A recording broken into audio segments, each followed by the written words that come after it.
The bandwidth for this episode of This Week in Guns is sponsored by the Firearms Radio Network. FirearmsRadio.tv. Welcome to This Week in Guns, the podcast that covers the latest firearms industry news, information, and buzz. Brought to you by the Firearms Radio Network. I am your host, HandgunNewbie, the host of the Practically Tactical podcast. I am subbing in for Jake as he is taking care of his new little babies. So I will try not to ruin it for everybody. And I already have. All right. So Brownells helps makes this show possible. Selection, service, and satisfaction. Find it all at Brownells. Please visit www.thisweekinguns.com/Brownells. Let's go ahead and move on to our panelists. We have my brother Greg from the Practically Tactical podcast. How's it going, Greg? I had some technical difficulty. I didn't hear anything for about 30 seconds. That's well, welcome to the show. Yes. Yes, I'm here. I made it. He just said how awesome you are. I am awesome. I'm amazing. Let's move on to our good buddy Hank Strange from the YouTube. What's up, y'all? Celebrity status. How's it going? What'd it be like? Thanks for coming on, man. And then, of course, we have our federally mandated Title IX guest on, Aaron from We Like Shooting, man. Thanks for coming on. Thank you for having me. Totally pulled it off. I'm going to do this whole show in a feminine voice, so let me try to figure out how you sound, and then that's what I'll do. You're not using your feminine voice right now? I was just about to say Aaron, formerly of the IDF, and then he came on with that voice and just killed it. Oy vey. You can now contribute to the Firearms Radio Network and This Week in Guns by shopping at Amazon. Please visit firearmsradio.tv/Amazon. So let's go ahead and move on to our top stories. Our first story of the evening is Davidson receives an award as Ruger's first $100 million customer. They got this award presented at the 2014 SHOT Show. The award commemorates Davidson's, who's a firearms distributor, being the first customer of Ruger to achieve $100 million in purchases during a one-year period.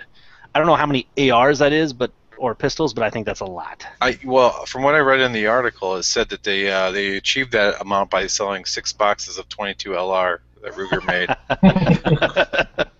Well, I know for a fact that some of my local gun stores, the salespeople, that Ruger was running a contest with the salespeople in the gun stores, and the more guns they sold, the more points they got, and they actually got a bunch of free guns. So they were doing some serious hustling work out there. Yeah, they were really pushing the guns, the Rugers. That's good, because what I took out of this is thanks for selling an enormous amount of money.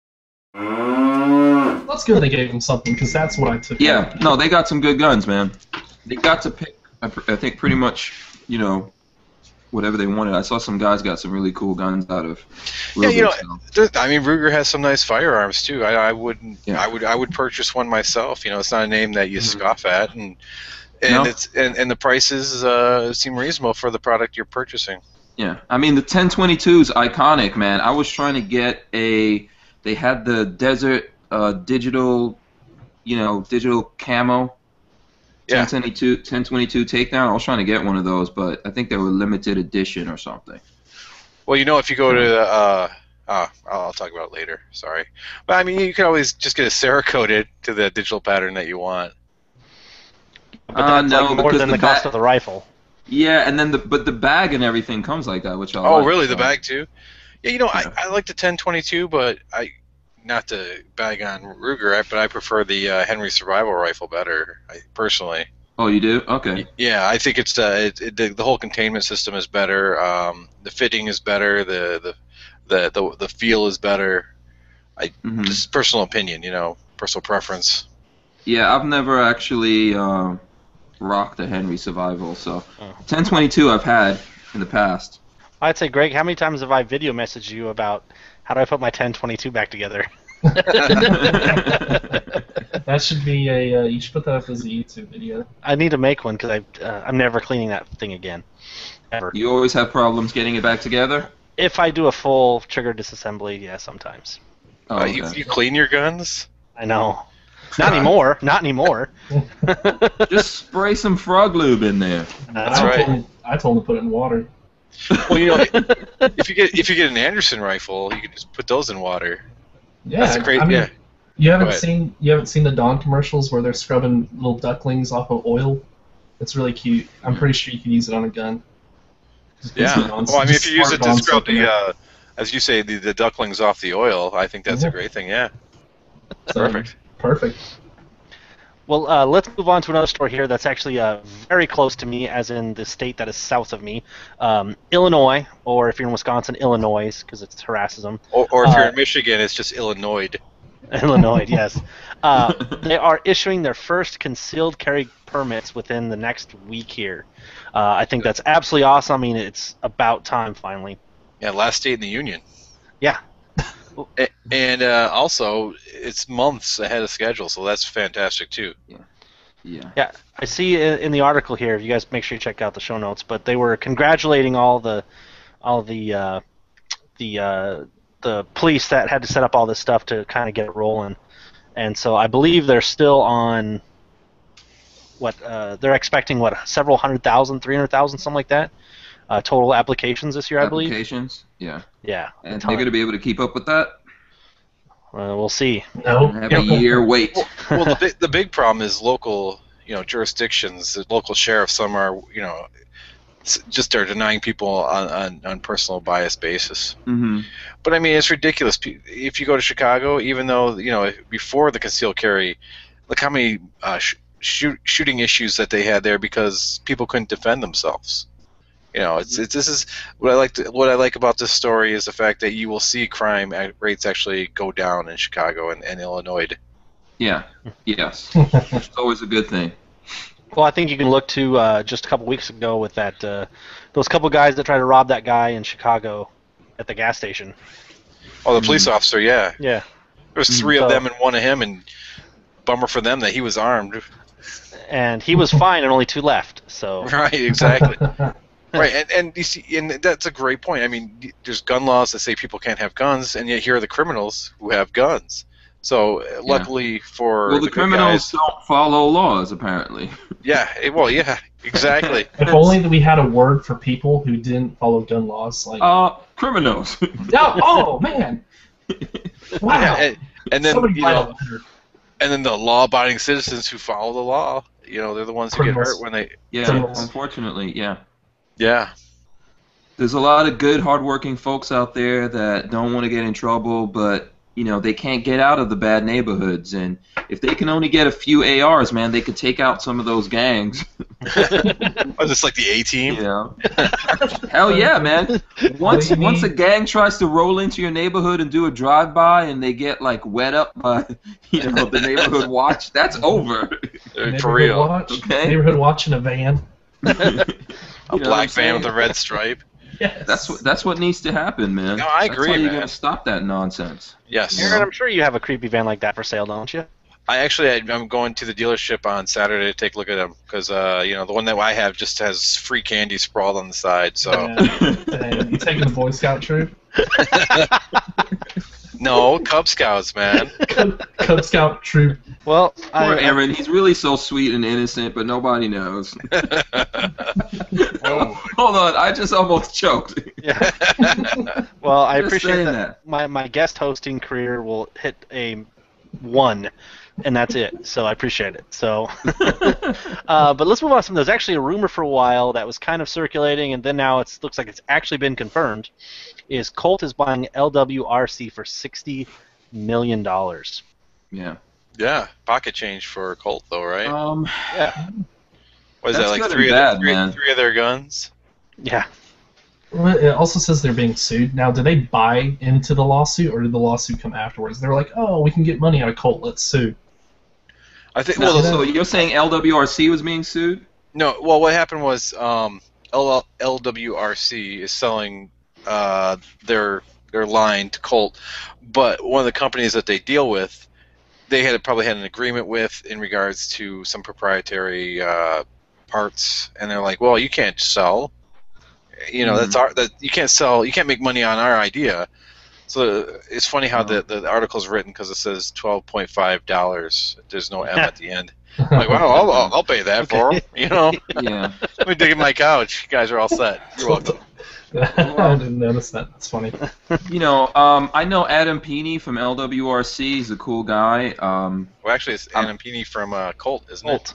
Yeah. I hope he's still staying with the company, but I know whoever stays is going to have to move, right? They're not going to stay they're moving in Maryland. Nope, yeah. He's a really cool guy, if you know who I'm talking about. You know. Yes, so very cool. Are they moving to Florida, I think? That'll be awesome. Yeah, I think they're moving to Come Florida. down to Florida. And they're spreading it out.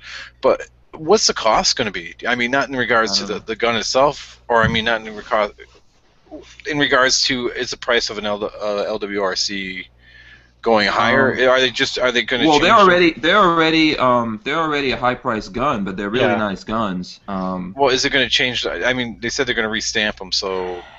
Is it going to have that branding anywhere on it, or is it going to be like you know, the Toyota/Lexus line? You know what I mean? Yeah, I don't know. I mean, I'm hoping they stay with fluted barrels. I'm assuming they'll probably keep the LWRC name the same because I would say, at this point in time, especially with the PR, not necessarily PR issues, but the issues that Cole's going through of losing the military contract, and the reputation of LWRC that has high quality and rifles. I think it would be dumb for them to change. Oh, yeah. You never want to associate something you make for the military and something you make for the civilian sector. Never. Yeah. Yeah, it's always horrible. It's always horrible. Well, who's carrying the military contract now? Isn't it FN? Yeah, FN now has it. Yeah, and now they're putting out regular ARs, M16s. Yeah, to the civilian. I know when we were out at SHOT Show, I did a video on that. I haven't seen any out in the wild yet. I might have to see if I can get one of those in. I don't know. I think one of the interesting parts, and I don't think we'll know about this, would be the reasons as to why they're going after them. There's been a lot of speculation of, they lost on this contract, they need to regain it, or they need LWRC to help them do that. I don't know. There's a lot of interesting rumors on that, or speculation. I think LWRC has a very desirable name. I'd love to get an LWRC in my collection. I've got two. They're nice. Yeah. Really? No, I don't. No, he doesn't. I was about to say, do you have a handguard or something? Is that what you... I just wrote it on there with a Sharpie. Okay. But I'll tell you, here's something I do want, though, is Aero Precision announced, their skeletonized AR lower. I think if you guys have seen that, that is an absolutely ridiculous lower on how that thing has basically been stripped down. What do you guys think? It looks cool. It would be a nightmare in a actual, I want to say combat situation, but we don't really see a lot of combat here on stateside, so I would say it's what's that? Detroit? Detroit? Well, I live in Detroit, but we don't really. No, it's not going to make it in Detroit. No, it's got so much salt. Once some crack gets in there, it's over. Well, that's the thing. I mean, that's why that's why they put all those the plate over your ejection port to keep it clean. You'll be able to shoot a couple magazines out of there. My personal thought is you'll shoot a couple magazines out of there. Then the third, fourth, fifth ones, you're going to start seeing your ammo get jammed up a little bit because a lot of dirt flew in there. Because you're doing your tactical rolls and running through the mud and splunking. I don't expect that anyone that's going to put that lower on their gun is going to do all that stuff. I think it's a vanity piece. I think it's more of like a three-gun competition rifle. Like, you're going to take it out. You're not going to be, going through swamps and mud. And it rains during strictly three-gun, though. It can rain. I don't think water would hurt it too much. But no, obviously, and if it's properly lubed. Frog lube. Yeah. I don't know. I mean, if I had I'll have to look up some articles, but if you actually look at some AR-15 like dust tests, where they shoot tons of rounds, it fails absolutely miserably. I think this is just. If you look below the article, there's actually a video where they rub it in dirt and do a test where he shoots like 5 rounds, but I'm not too convinced. I mean, honestly, if someone gave one to me, I would turn it down. and I like free stuff. So that's how much I. Yeah, that's saying a lot, man. Oh my goodness. I'd resell it. Fell over just now. I wouldn't even sell it because I'd feel when I was in college, I had this car, and it was a terrible car. It eventually, like, the power steering went out. It was just like I couldn't justify selling it. I couldn't even trade it in. I ended up giving it away. I'm just like, you know what? I should give you money to take this thing. So to get something that is completely, I look at it and brand new out of the box, it looks unreliable. I don't feel comfortable giving it away, selling it, or anything. I just don't want it. Yeah, but I think it's just a Halo gun, and what I mean by that is just something to bring attention to the company. To make everyone look at the company. We're talking about them, Aero Precision. Everyone's going to go over there and probably buy something else. Yeah, you know what I think about when I look at it? I think about the spokes on a bicycle. Like, you just put a stick in it and it stops. Mm-hmm. That's what I think about when I look at that thing. Yeah. Yeah. The weight reduction, though, I mean, it's a 33% weight reduction, 32%. That's pretty... I think for weight reduction. So I think in regards to, again, if you're a competition shooter, the 3-gun, I think that has some value to it. Nope. Yeah. But from a tactical sense. But gun guys are scared of polymer lowers and all that. They're not going to run polymer lowers. So why would they run a super skeletonized lower? I mean, if you all right? Here's how I would have done it if it was me. I would have made it. Okay, so you got the skeletonized body there, and then just fill in the gaps with polymer. Yeah. That's interesting. Or maybe some kind of see-through polymer. Yeah, I mean, suddenly you have it's safe, it's enclosed. That's the way I would do it, but I'm not a manufacturer. I just pretend to be one on the internet. With chicks at bars. From a tactical point of view, I don't think it is absolutely practical at all. Yeah, it's lighter, but you know what? When that thing jams, you're going to want the extra weight for when you throw it. So, Greg, you're saying you would not have used that lower in Iraq? No, I would have given it to the Iraqi army. Listen, the sand is just gonna blast. You're gonna get one good blast of sand, and whatever metal's there is gone. Well, you know what we'll probably do is we'll just take that lower if they're bad and some Denver Broncos World Champion shirts, and we're going to send them to the Ukrainians because I think they might need anything they can get right now. I'm pulling some giveaways. No, if we're going to send them something, we need to send them something that works, man. They need to be free, right? So. Well, right now they don't have anything, which, speaking of, the Ukrainians, for their new government, they're demanding a Second Amendment.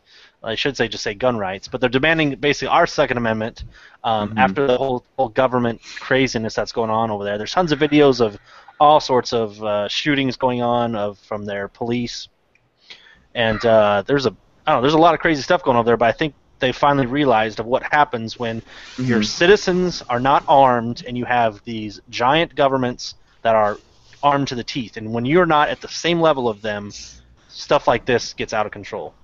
Yeah. And for freedom is a lot harder. You know what? You don't have anything you can't defend. So the right to defend yourself is a human right, period. I don't care what country you're in, what the laws are, what the people say, what's cool that day or whatever. You have the right to defend yourself, man. Period. End of story. End of story. Well, I think what's going to hinge off of this is the Ukraine, their number one trade partner is take a stab, Russia. So I think what this is going to hinge off of is honestly like how ballsy this new government is going to be.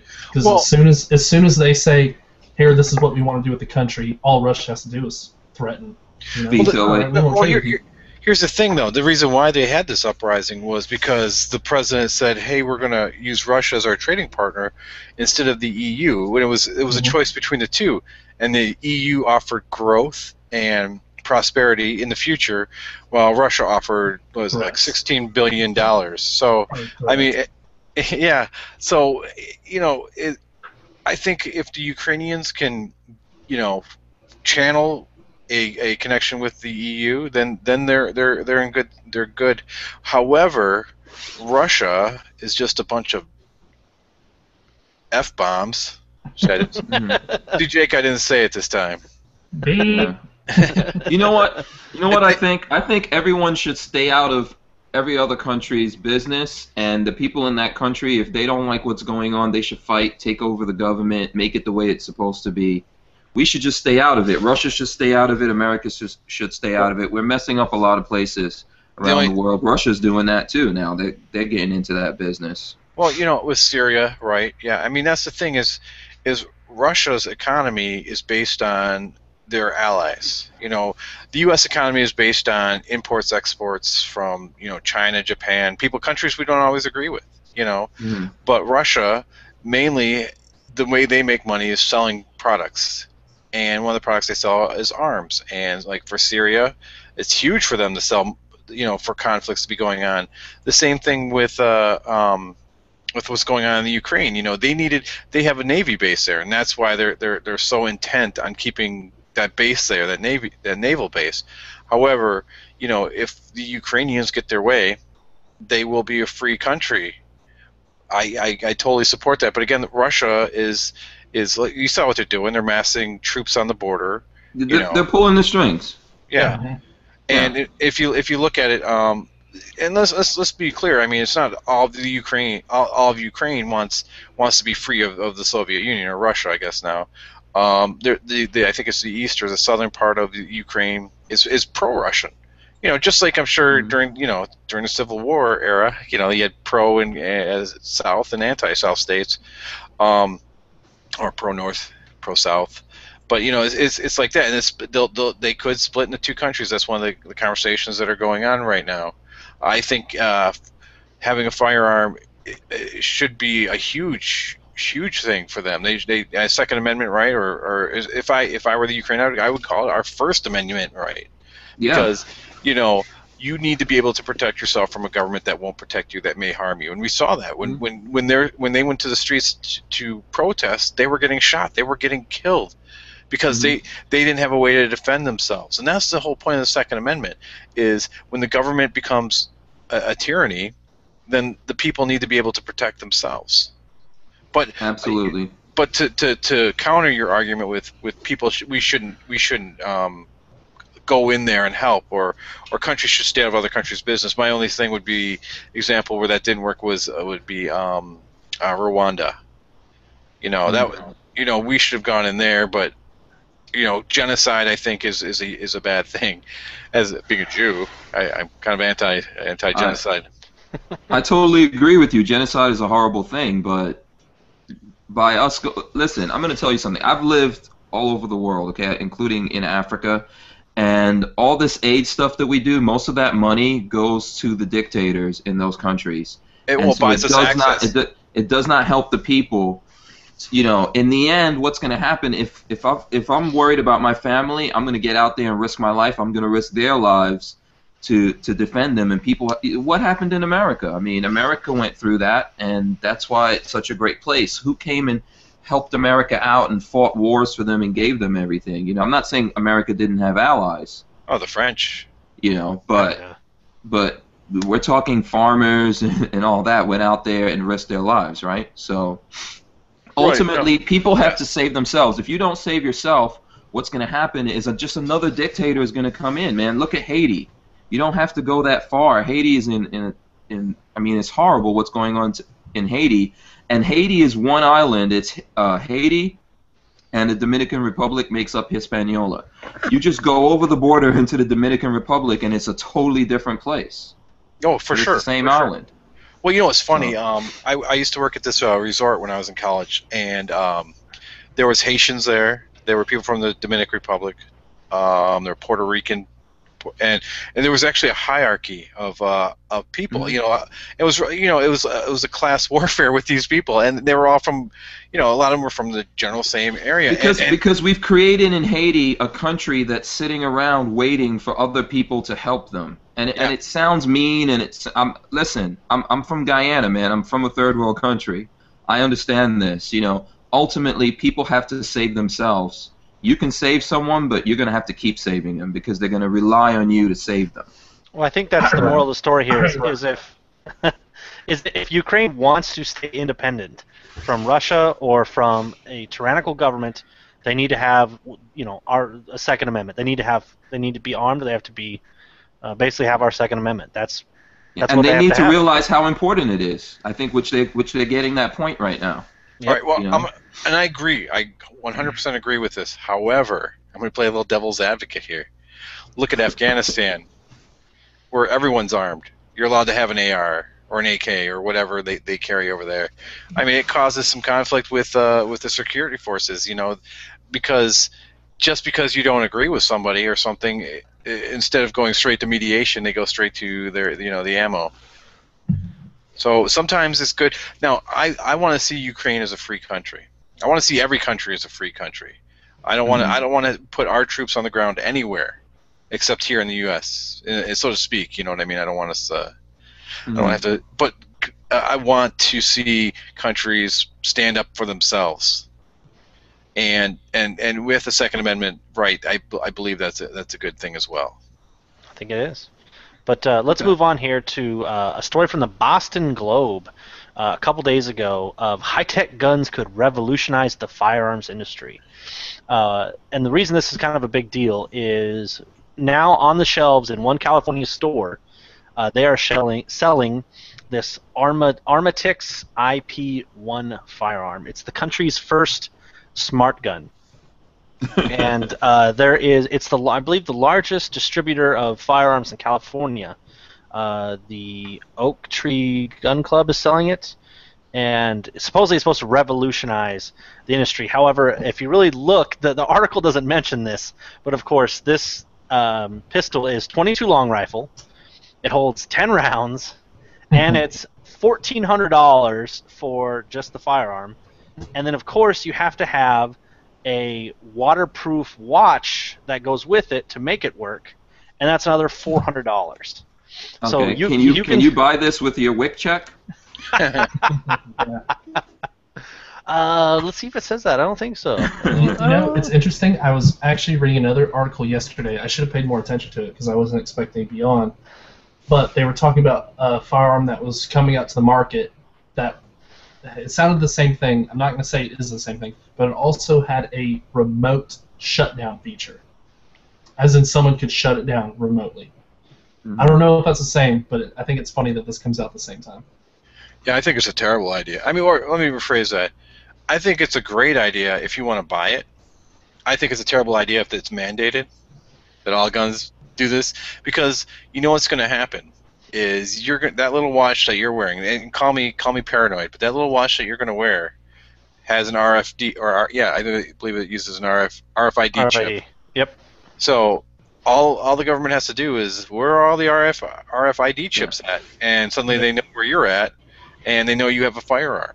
And if ever confiscation, because registration equals confiscation, I preach that all the time, that it there it is, right there. Yeah. I mean, it's a great idea if you want to feel safe and comfortable having your own firearm that only you can shoot, or if you wear your watch.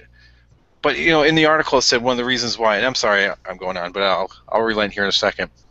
One of the reasons they said that the gun is to help protect accidental shootings, suicides, and and accidental discharges. Well, two of those three things you could do wearing the watch. A suicide, you could do that while wearing the watch. Accidental discharge, I've never had a gun go off without me being near it.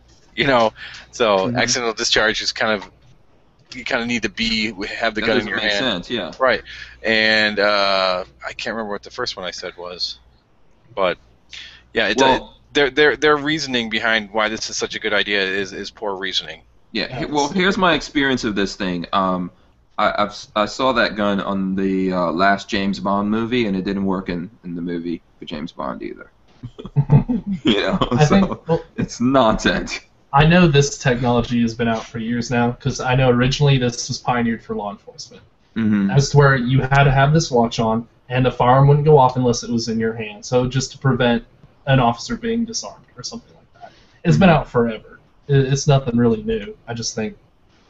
Yeah, I mean, but guess what? There's guys with Ferraris and Lamborghinis and a lot of expensive exotic cars that have the same kind of technology in it, and someone just clones that, and the minute they walk away from it, they just jump in the car and drive off. I mean, what makes you think someone's not going to crack this, man? Come on, it's Oh yeah, absolutely. Like what the college student that wrote an iPhone program that can hijack a 747. Look that up. I'm dead serious. Look that up. Really? Yeah. I mean, and then how are we going to afford it? I mean, it's like everyone says, go out and buy yourself a hybrid, right? All the tree huggers and everything. Get yourself a hybrid. Get a Tesla. You know, it's only $150,000. I mean, why not? Well, who here is going to recommend? Let's do an honest thing here. So, who on the panel is going to recommend an electronic magazine, or I shouldn't say like electronic magazine release or electronic magazine? Oh, geez. Okay. You can do this. You can do this. All right. Let's just go with this. Who on the panel would recommend a .22 long rifle calibered pistol for self-defense? For self-defense? For $1,800. Yeah, when I see the Secret Service using it, I'll just laugh. I still won't use it. Right? Yeah, that should be the statement right there. Give it to the Secret Service. You know what? This is actually great to follow up with the story that you have coming further with the ATF. Yes. Yeah, let those guys use that nonsense. Electronic magazine disconnect. Jesus. You know, and then we all get some remotes, and then when they try to roll up on us, we just go. The light shut them down. You know. But the one really twist of the story is in 2002, New Jersey passed a law requiring that only smart guns be sold in the state within 3 years of smart guns being sold anywhere in the country. So if you live in New Jersey, you better start getting on the phone right now to try to get something done. Yeah. Yeah. Let's not start talking about New Jersey, man. I used to live there, and I ran away from New Jersey years ago.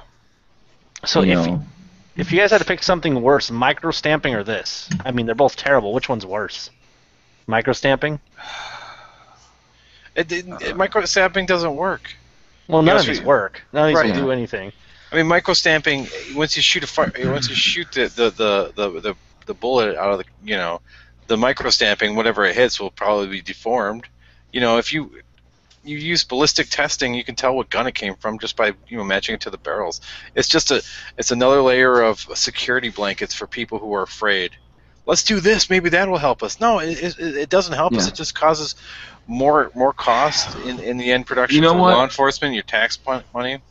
In the late 80s, when I was a kid, across the street from where I was living, there was a cop that got into a shootout with this guy, and he had a revolver, and he ran out and he ducked down behind the car for cover to reload, and the guy was using an automatic of some sort, and just walked up to him and shot him in the head.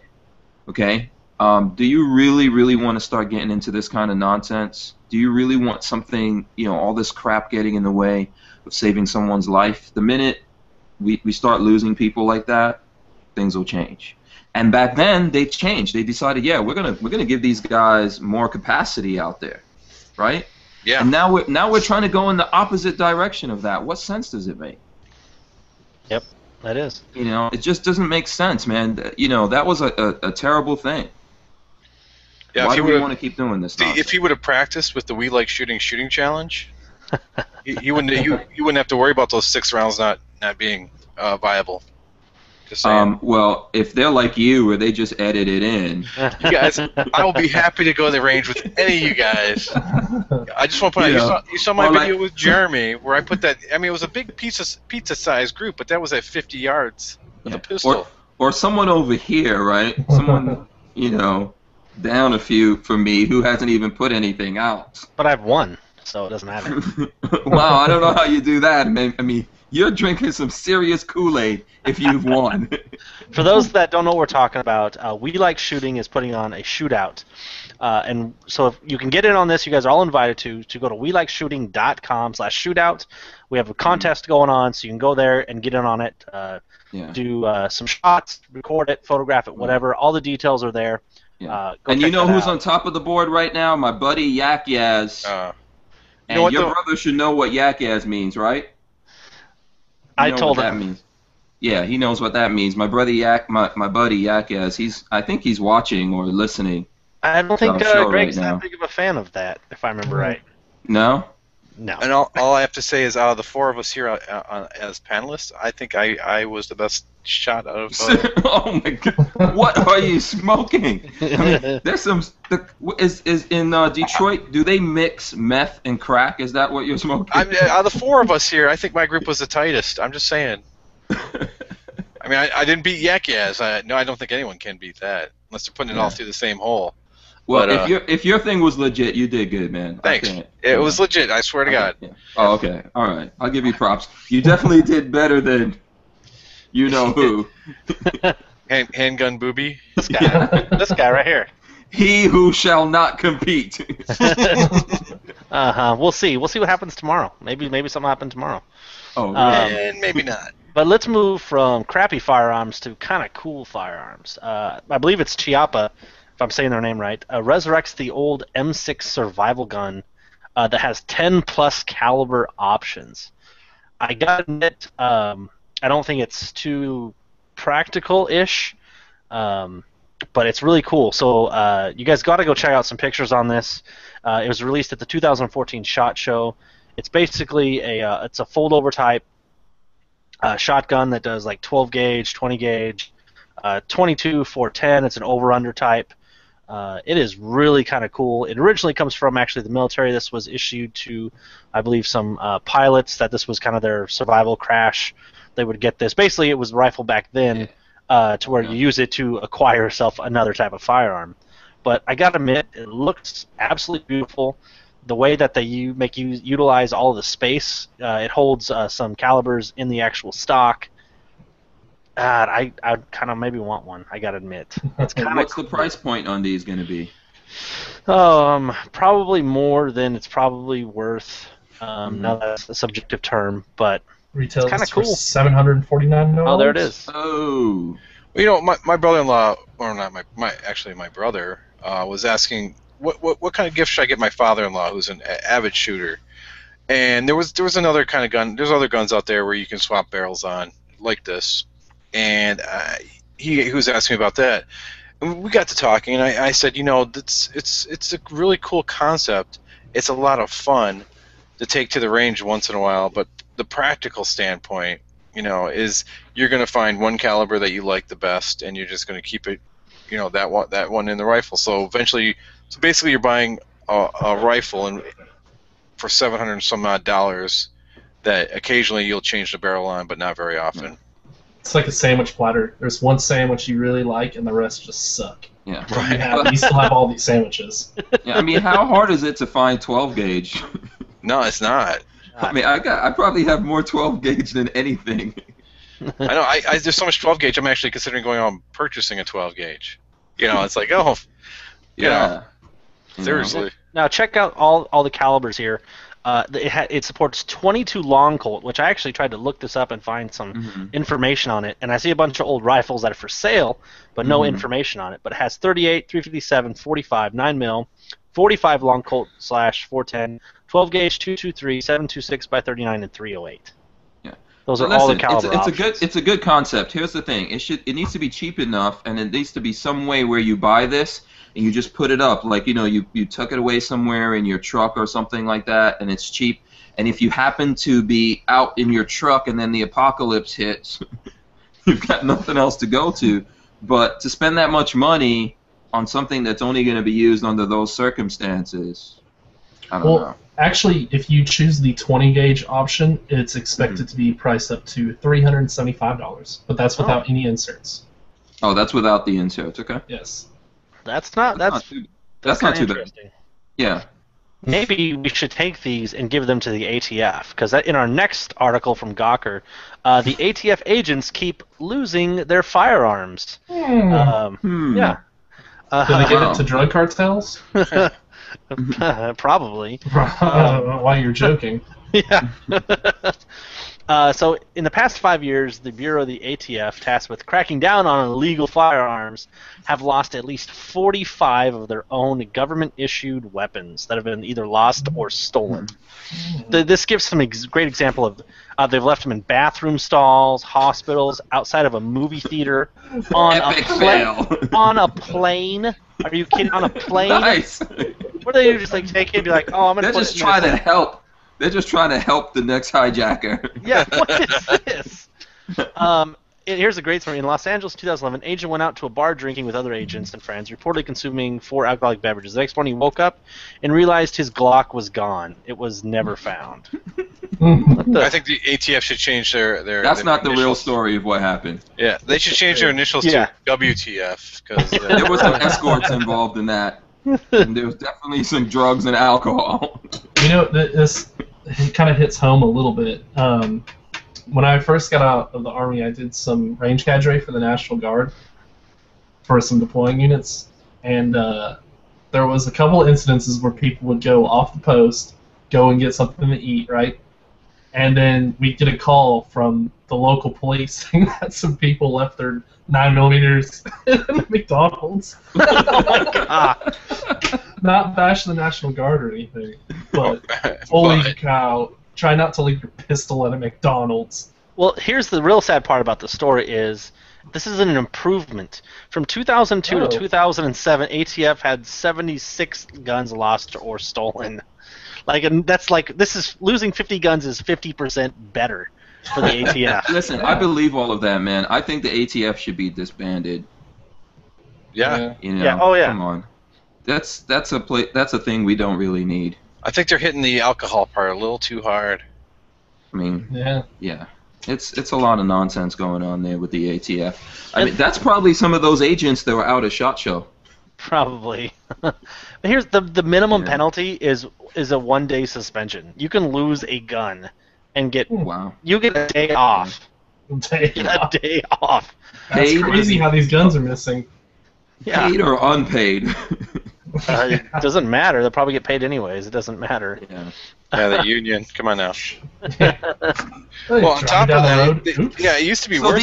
These guys don't have holsters or anything, right? I mean, apparently not. I don't know where they're keeping these things, but or accountability. Jeez. Yeah. Like losing it on a plane, really. Like leaving it on a plane. Well, you know, they probably get to work. They've got a billboard up with some memos, and there's probably a memo that's like, "Try not to lose your gun today," and that's how they improve. Yeah. We've had exactly 2 hours since we lost the last gun. Yeah. A little sign on the wall. An X amount of days since someone lost a gun. Good job. They have that. You know what? I think we should move on from this subject before we all get investigated. Okay, we'll leave on this. On the door out, they have that kitten poster, like just hang in there. And the cat's hanging onto the tree and has like some sort of pistol in its other hand. Just hang in there, guys. Let's move on to not such funny story. This is in the AP. The High Court rejects NRA appeals. The Supreme Court has turned away appeals from the NRA, which complained about resistance by governments and judges to the High Court's recent seminal rulings declaring that Americans have constitutional rights to own a gun. I think this is absolutely some BS, we'll say. There was a couple different things covered under this. Adults aged 18 to 20 from purchasing a handgun or ammunition. Then a Texas regulation that prohibits 18 to 20-year-olds from carrying a handgun outside the home. That's shocking from Texas, to be completely honest. Yeah, Texas doesn't have as great laws as we all think. You know, we think it's Texas, the cowboy state. It's not as good as we think it is. You know, and California used to be a cowboy state also. So I don't know what's happening to the cowboys. They're all going brokeback or something. But, you know. I mean, there is a lot of really stupid kids, 18 to 20. I'll give them that much. I think there should definitely be exceptions put on there for military. I think if you're military within those ages, you should definitely be able to get a handgun and carry it. I think that's a little ridiculous, but other than that, it's still a constitutional right and you're an adult. So, if you can, go ahead. If you can go to war and die for your man. country, you should be able to defend yourself and not die in your own home. Yeah, but you can't drink and do a lot of things in this country, but you can go to war and die. Yeah, it's ridiculous. You know. I think they just don't want a bunch of drunk infantrymen with guns. We sent them to Iraq to do that, right? Yeah. Yeah. It's dumb. It's dumb. I've always wondered why you couldn't, like, why?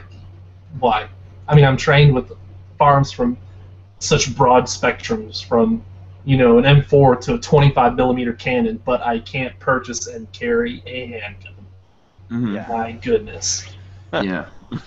And kind of in related news to this too, the Supreme Court also refused to be picking up cases, supposedly because their docket was too full. You know what the thing is here? This is what people don't realize. It is important who's president, okay? Because the president gets to put people on the Supreme Court. And, you know, and there's a lot of things going on. They get to bully the Supreme Court, obviously, as we've seen from Obama. Yeah. He's actually bullied these guys and all that kind of stuff. So, you know, and then once these guys get on there, man, they're like the princes or kings of the country because they only come out of there if they decide to or by death. You know, and it's really important who's going on the Supreme Court, and we really have to think about this, and people can't just sit in the sidelines and decide not to vote or take political action because... Didn't Stevenson retire? No. There was one that just wrote a book who was retired Supreme Court justice, and said if he had his way, he would have changed. He would have rewrote the Second Amendment. And, yeah. I know what you're talking about. Yeah, it would have been the last justice who retired because he wanted like a 30-day waiting period or something like that, didn't he? Something stupid like that. He thought that that you should join a militia if you want to have a firearm. Yeah. Everybody should join militias anyways at this point. But Yeah. I was like, we are the militia. Militia. Yeah. And then the way that they're thinking is once you go Stevens. join that militia, they'll be knocking on your door. Excuse me. Oh, yeah. It was Terroristic activity or something. Yeah. it was John Paul Stevens. I was right. The Pope? No. he was the last one to retire. Yeah. Well, I think this is kind of a really good time with the previous story is elections, especially if a new Supreme Court justice is appointed during Obama's last term here, is elections have consequences.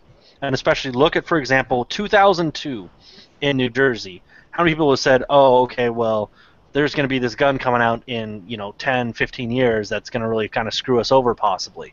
Mm-hmm. Never would have thought of that back then, but now, elections have consequences. It's reality now. Yep. Yeah, people in New York thought they weren't going to, you'll never get letters saying, yeah, we know you've got those guns. You better get rid of them. Turn them in. So, and then I guess that's about to happen in Connecticut. Yep. People don't think stuff's going to happen until it happens, man.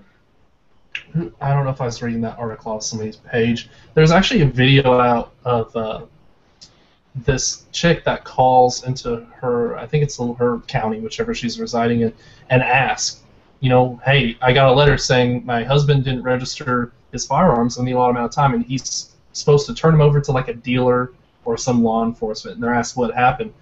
And they're saying that they can come and seize, or, that's like felony charges if you don't get rid of your firearms. And this is like I'll see if I can't find the link. Yeah, I saw what you're talking about there. I think like Lieutenant Vancer or something like that was the... basically in this, to summarize, was she called up saying, basically, are you going to come and confiscate? And he was like, well, it's not up to us, but if legislatures pass the laws, we'll follow the laws. And then she was like, did you take an oath to the Constitution? Because if a law is unconstitutional, then it's null and void. He was like, well, then you need to talk to your legislators and legislators and senators. And he was like, this really conversation isn't for me. And she was basically saying, you are the ones that are used to enforce these laws. Yeah. Mm-hmm. And he was like, well, I don't got time for this. I don't got time for this. You know what? To go back to what we were just talking about, I just got a message from Yakyas, who's actually watching this, and he says militias are illegal in Florida and most southern states, and they're basically anti-KKK laws. So militias are illegal. That's news to me, but I understand how that kind of stuff could happen. So you can't do that.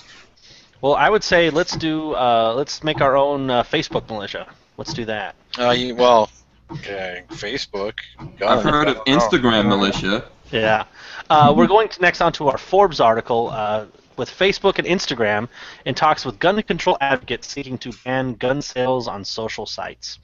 For those that might not be familiar with this, for example, I'm part of this group to where anybody in my state can go post for sale and stuff, and they're basically trying to shut these down because they're basically saying this is a way that people can do private sales, which you wouldn't have to do a background check and all this other stuff because it's a private sale. It's completely legal. They're not doing anything wrong. And this is what, these 1 million moms, or, it's really like, 15, 16 moms. But basically they're just trying to shut down legal ways of people to get access to firearms. Yeah, I hate them. Yeah. Moms demand action. Moms demand a punch in the nose. I mean, we're seeing right now Amazon isn't selling a lot of stuff, right? They're cutting back. They never sold guns. Now they're cutting back on accessories. eBay, you can't. There's a lot of accessories you can't sell on eBay, including magazines, or especially magazines. Yeah. So this is just going to continue. One of the things is most of the social media stuff is run by very liberal, progressive people, and eventually we're going to have to create our own social networks and platforms that we can do these things on, because they're going to keep going. You know in this direction. What's going to happen is I'm going to join JDate, and I'm going to post gun sales on there, and just see if moms demand action try to stop me then. Yeah, now, they might not mess with JDate. Now, here's the thing, though. I think they're a little hypocritical, because from my experiences with the 1 million moms, or Moms Demand Action, they approve of ghost guns. So for those who aren't familiar, it's over now, but Practically Tactical, we gave away a firearm, and it was a Mosin bolt action, and we made up this funny little poster of, it's a ghost gun, it fires 30, billion magazine clips and all this stuff. And I went and posted on their page, hoping that, oh my goodness, they would be so infuriated, and they just deleted the post. So apparently they did not, they didn't say no to it. So I'm gonna go on record saying I'm fairly certain Moms Demand Action supports ghost guns. Yes. Yes. Okay, you can make that stretch. If they can make the stretches they're making, you can make that stretch, man. So Moms Demand Bolt Action. I think that's what they should change their name to. That is a fantastic name. We should go set that up. We should go make a Facebook group called Moms Demand Bolt Action. I say we take this a step further and we get political. We go and make a petition on the White House. Yeah. To change their name. That's what I say. We are so doing that as soon as this broadcast is over. We're doing it. And we're going to share it to everybody. Can't be the White House anymore. What's it going to be? The rainbow. No, we're going to make a petition to the White House. Racist. We're going to make a petition to the White House, and if we get enough signatures, they have to respond to it. And we demand that Moms Demand Action for Gun Sense change the name to Moms Demand Bolt Action. Yes. So you know what? I want to know how many of them are actually moms. Because if you're going to say you're a mom, you need to be a mom, and I want to see some proof. If they're always demanding to see a birth certificate. Or talk to those moms that are in the house and someone's kicking in the door and they're like, man, how am I going to defend my kids? They're huddling in the corner with their kids. Talk to those moms and see what kind of action they want, man. Exactly. Yep. Seriously, they want single action, high capacity. That's what they want. Yes. Their whole crusade. I mean, they were jumping all over Starbucks for letting people show up there with firearms. They're now working Staples, because Staples, there's someone showed up with a Staples carrying an AR. They're like demanding that Staples go to a no gun policy. It's they have too much time, and somehow they've gained some sort of political clout, and it's terrible. Well, here's kind of all those groups are just so hypocritical. Look at this. Probably isn't a very fair analysis or comparison, but MAD. Does anybody remember MAD? Mothers Against Drunk Driving. Yeah. Yeah. And what happened to their former president? Drunk driving. Drunk driving. Yeah. Listen, you know what we should do? We were talking about the third world countries that need help. We should take all these people and send their asses to the third world countries and let them do something instead of sending our brave warriors over there to die for a... Sorry. That's okay. That slipped out. That's 4. I think, so in other words, we're just going to bake sale these other countries to death. Yes. You know what? They want to do some action. Go over there and take a look at what some action is, and we'll see how that works out for them. Where these groups come from it's a beautiful thing and it's a really crappy thing on the other hand. Here in the U.S., we have the wonderful privilege to live in happy-go-lucky unicorn village, where we are allowed to have these like, oh, the world would be so great if this or if that, because there's people out there defending our ability to do that, and these people have never gone out and see what it's like when you don't have, these certain things. Like all these things are in place for a reason, but I mean, it's just because people, I want to say sheltered. People are just kind of sheltered.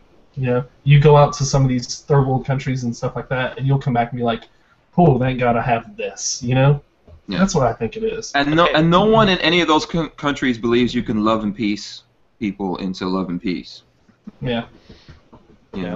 So we're going to amend our petition to change their name, and we're going to make them think they're signing up for a bake sale, but then we put a bag over their head, club them, and then we ship them to Guam and drop them off to sell brownies to fix Guam. Yes. That's where our amendment's at right now? Okay, I'm writing all this down. So yeah. Yeah, I'm definitely never going to be guest hosting. We just need to line them up outside Aaron's door, one at a time. Just let him take care of business, and they'll be fine when they come out of there. In all honesty, I want to make sure this actually has some follow through, not for the actual outcome, but what the White House's response would be. Like, I feel like its response would be like LOL or something. Like, not like a legitimate response. Like, But kind of speaking on this same thing here, VentureBeat has this article on buying a gun on Facebook takes 15 minutes. And then, they have all these horror stories of a kid buying a firearm and taking it to school, nothing happened. And then so their investigative reporter, buys a semi-automatic 7mm rifle and 90 rounds of ammunition from a guy named Dave, in parentheses. And they're Dave's shocked. Not here, man. But it's like, for one, it's like, okay, you're showing your stupidity of you went and bought a 7mm. I mean, come on. Do you not know of ammo availability and what's going on right now? No. I mean, these... No, they don't. And they bought it in 15 minutes, how? Yeah. From meeting a guy. They have a little picture of the whole conversation, but they joined a Facebook group that sells firearms, which again is legal. This is not illegal, and this is what these people make it out to be. But they bought a semi-automatic rifle in 15 minutes. So. Well, what they should do is a follow-up for that story. If they think they did something wrong, take their asses down to the local police station and turn yourself in. See how that goes. But it's not illegal, and first of all, a 7mm automatic rifle. I'm trying to think what rifles shoot 7mm. Sounds like a ghost gun. Some Mausers do, but are all Mausers Bolto or no? Mausers or Mossberg? Which one? Mauser. Okay. But basically, you're talking about some hunting. You're talking about some hunting rifles. If they did it and they're not turning themselves in, or no one's looking for them, right? No one's getting arrested, then they did something that was legal. Yeah, that's the whole point of the story. They did something. They're writing an investigative story on doing something legal. That's how bad our journalism has gotten in this country. Is they're doing an investigative report on something that's legal. I'm a big fan of the picture. Their big picture they used was looks like a Glock. Yeah. It's like, oh, it's a scary square black gun. The color that the gun is black makes it 20 times more deadly. I know, well, listen, right? How many cars are sold on eBay, right? How many cars are sold on eBay? Because cars are killing more people than guns. Yeah. How many cars are sold on eBay? How fast do we buy and sell cars on eBay? Cars are killing a lot of people. I mean, I need a new car. And a gun. Maybe I'll just go to eBay. Yeah. Make a Facebook group to sell your one crappy car. There you go. I mean, here's the thing. Take it away from Facebook. Take it away from Instagram. Take it away from Twitter. Take it away from this and that. The sales will still go on because they are legal. Private sales are legal. They'll still go on. All you're doing is they want to stop private sales. That's what they're saying. Well, yeah, but I mean, right? But they want. Well, first they want to start stopping. They'll never get legislation that says stop. I mean, they may get local ordinances, but on a federal level, it'll never happen. Hopefully, if the NRA does its job. But the private sales of firearms will always continue. Yeah, I think that is for not necessarily just firearms, but any market. There's always going to be some bad with the good. I think you could probably focus your energy somewhere else. Like, I'm sure I could probably get on Facebook right now, and I could probably find some escorts or some type of human trafficking, like if I really wanted to. Yeah, how fast can you get AIDS from Facebook? Facebook All right. is Probably the new less than AIDS 15 minutes. epidemic, Let's shut it down. Shut it There's down. a lot of SD. Listen, I'm probably gonna get in trouble for this, but I live outside of Gainesville, University of Florida, and there's a high number of STDs. Someone needs to do an article on how quick on social media can you get an STD. Well, I'll tell you what. Everybody that's in the show notes, find this article and just go and submit the writers of this to email saying, "Hey, why don't you really find about how quick it is to get an STD?" And maybe we'll get an investigative article on how fast it takes them to get an STD. Hey, you can die like that, man. If you don't know what's going on and you don't treat it, and then your junk turns green. Yeah. Wait, it's not supposed to be green? No. What? But while we're on the social media kick, there's another story at guns.com that came out just yesterday here from when we're recording this, and it's going viral because people are just, oh dear Lord, a Facebook photo of a baby holding a rifle. Oh my God. Yeah, people are flipping out. Jesus. One of the quotes here is, after everything that happened in Connecticut with Sandy Hook and everything that's going on with gun laws, why would you have your baby holding a gun? A big gun. That is quotes. I think we should be more concerned if that baby was holding a small Lego piece. Like, Yeah, right. oh my There's no God. way what was that, a 6-month-old baby? Was that what it was? It's gonna pull a trigger. And it's not. It's like the picture. Like, it's obviously clear. Like, it's The bolt's back. Yeah. Like, I just I wish I could punch somebody through a screen. I mean, Like, oh my God, that baby! Think of the babies! Think of the Think children! of the children. It's the stereotypical people just take the they just take the face of what's going on. Like, they don't actually think about things. I don't know. I don't know how to describe it, but it just pisses me off, and I'm getting upset. I do recognize that rifle though, so if that makes me cool. It's Maybe it's a there's a Mossberg lot worse MVP. things that people can do with their children, and even and hey, if you're that horrible of a parent. And remember the balloon guy who said his kid was in the balloon that. Yeah. I mean, he had a picture of his kid holding a beer and a cigarette. Listen, people leave their kids in a hot car with the windows up and all kinds of stuff. Again, we're not supposed to do that. It's like a sauna for them. They love that. I mean, Bake them, right? I'm never coming Look back. at Honey. What's the name of that? Honey Boo Boo. Honey Boo Boo. Come on. Okay, there you go. That girl drinks Mountain Dew by the gallon. That's far more dangerous than a bolt-action rifle with a bolt bag. And there's no ammo if in you it. really want to make these guys mad, here's what you need to do. You need to get a cute little puppy dog and put a big AK next to him, and then they'll really go crazy. Oh yeah. Because I've seen some senators, some of these congressmen, they get mad. It's like someone left their dog in the car and the dog died. Well, you know what? And there's people doing that to their kids, and they don't get that mad. Maybe this picture was just taken from an ATF guy lost his rifle. Right? You know? No, maybe the baby is an ATF guy. It's a cover-up. It's a cover-up. This is how the whole Fast and Furious started. They give babies guns, and they're like, hey, what's up? This is I'll sell you this obviously gun. this is obviously the sleight of hand. That's what's going on here.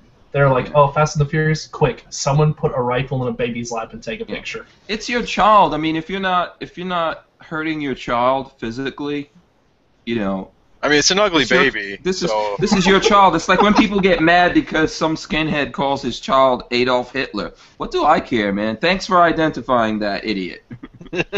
Yeah. I mean, I'm more concerned about the fact that the kid's not strapped into that car seat he's in. Yeah. I think it's at home, chilling out. Yeah, I'm more with a rifle. concerned that bib looks a little too plush. I mean, that's an asphyxiation hazard, Seriously. to be honest. And look at the little dangling things. A kid poke him in the eye. I think it's a girl. Look at Whatever. it. It's I don't even leopard see print what... for a baby. Come on, it just makes her look fat. Yeah, come on, you're setting her up for failure. She's gonna have poor image issues. That rifle should be pink. Yeah. Mm-hmm. I don't even see what the uproar about this is. Like, I'm upset because I'm looking at this thinking that baby's gonna smear up those optics. I know, that's the first thing I thought is that baby's gonna touch his mouth. People want stuff to be you're gonna find about. some fruity pebbles in the bolt or something, you know? That's the real tragedy going on here. Oh man, I got a double feed from a Kicks. Got a bunch of Kicks in the magazine. Cheerios everywhere. Cheerios. Good for hearts, bad for guns.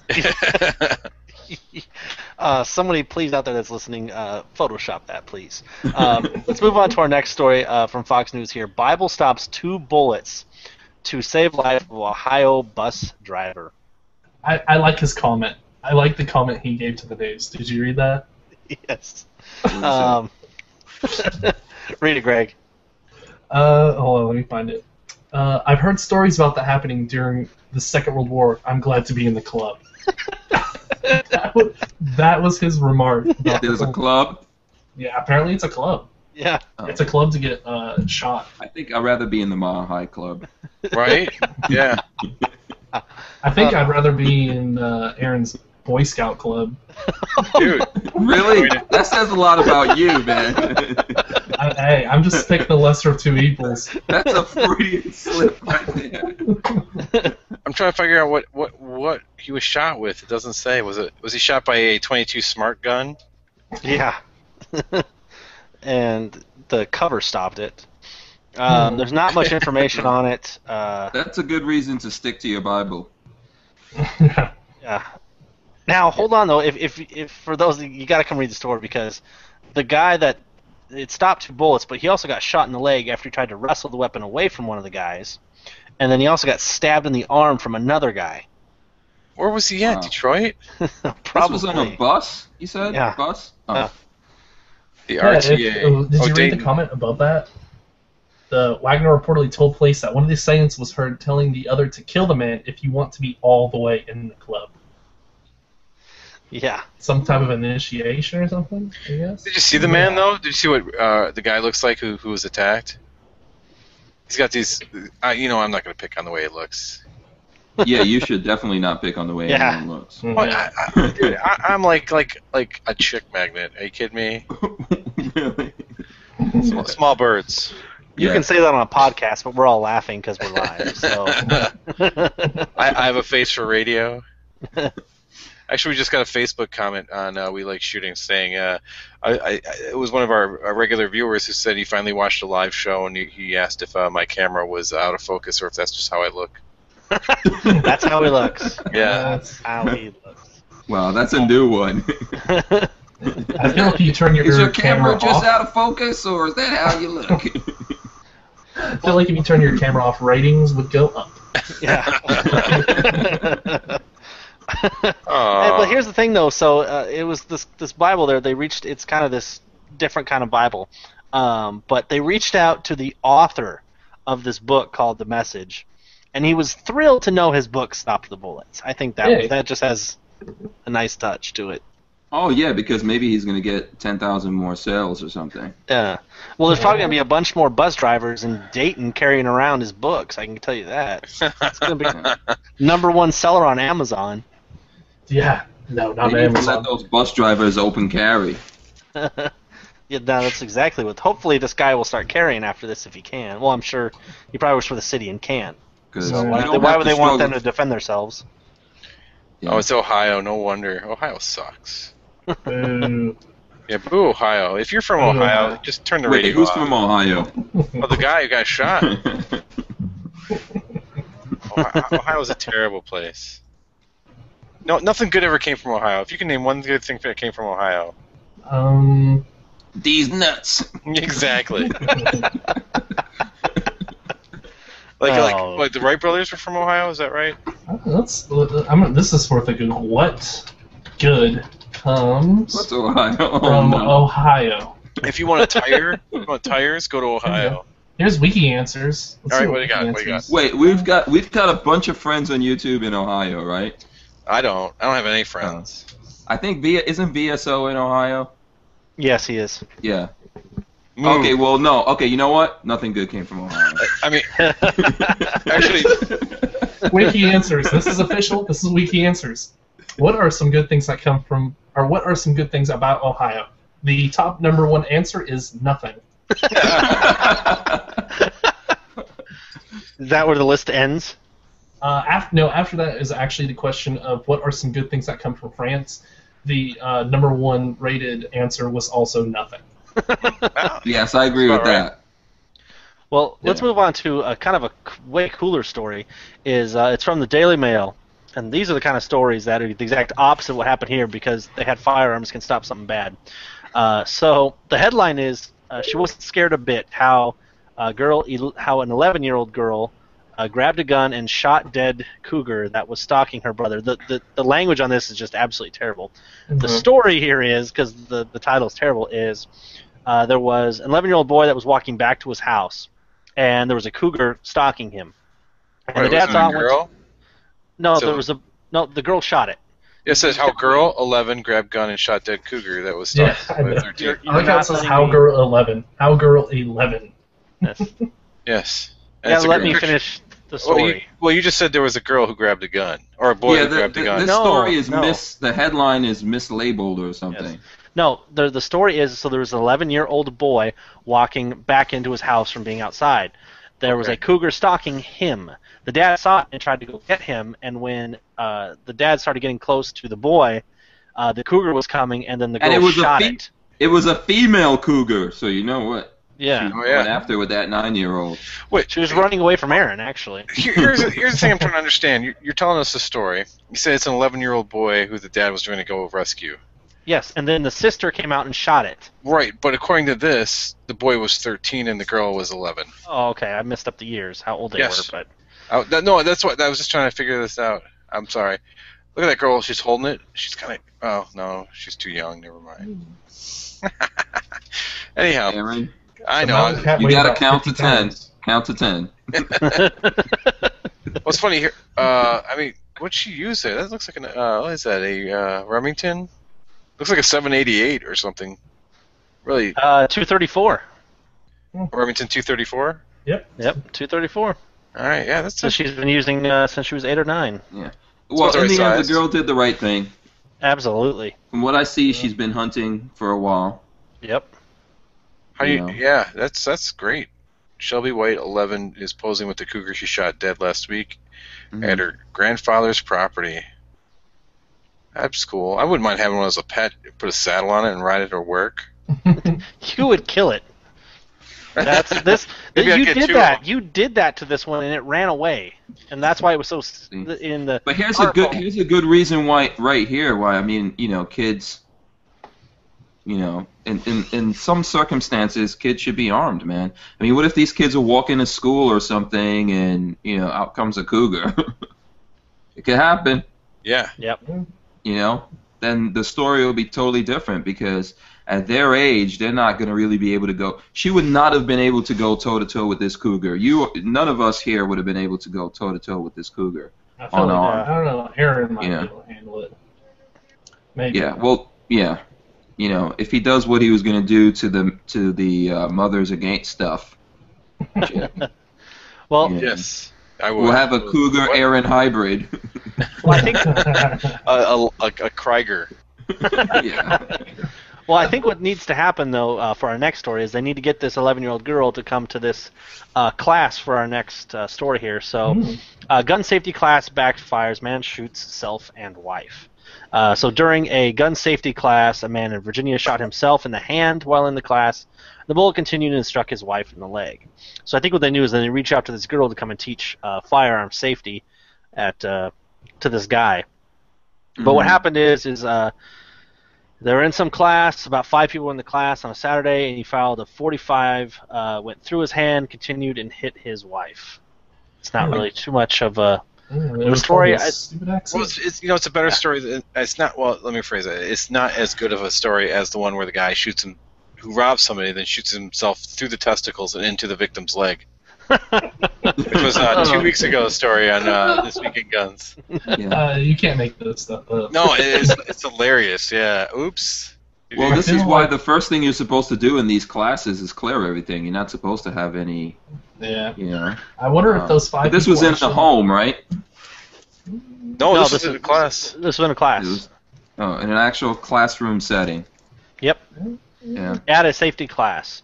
Well, again, it really goes back to, I think, you can never break or not follow, the 4 safety rules. Pretty much, I mean, in my opinion, there's kind of only one. You just treat every gun like it's loaded, and that's the way you handle everything. But again, that was breaking the number 1 rule right there.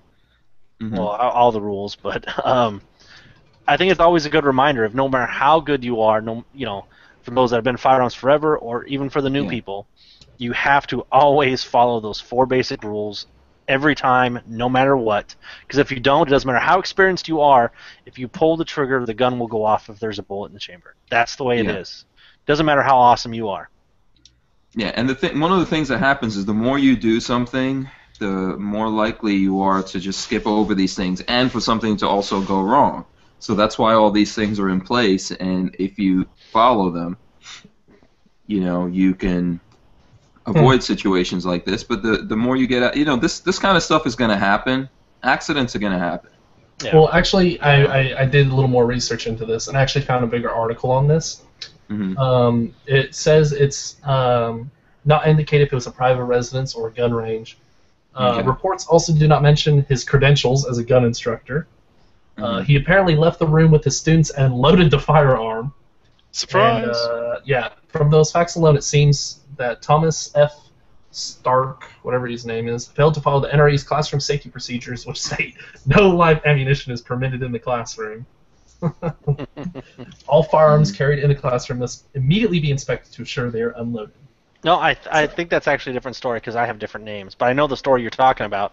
Yeah, a firearms instructor ended up shooting a live round in the middle of the class, and it hit somebody. But I don't think that was a different story because I have different names on mine. Well, this is the same one. This has all the same names. Oh, okay. I thought you said a different name. It was called a stupid accident. Yeah. Yeah, I think like you said, you got to follow all the procedures, but ultimately, this stuff is going on a lot. Things are going to happen. It's a reminder of why you have to be careful and go out of your way to be careful. Yeah. Yep. You can't fix stupid. That's also there. No, but you can shoot it. Through the hand. Let's move on to our next story because I think I just figured out where all the missing ATF guns are.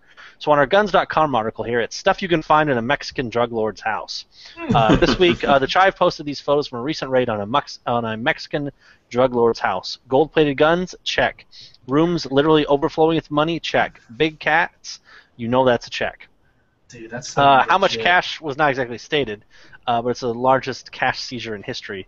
But you have to go look at the pictures of all these guns. They are like this gold-plated AK pistol is insane.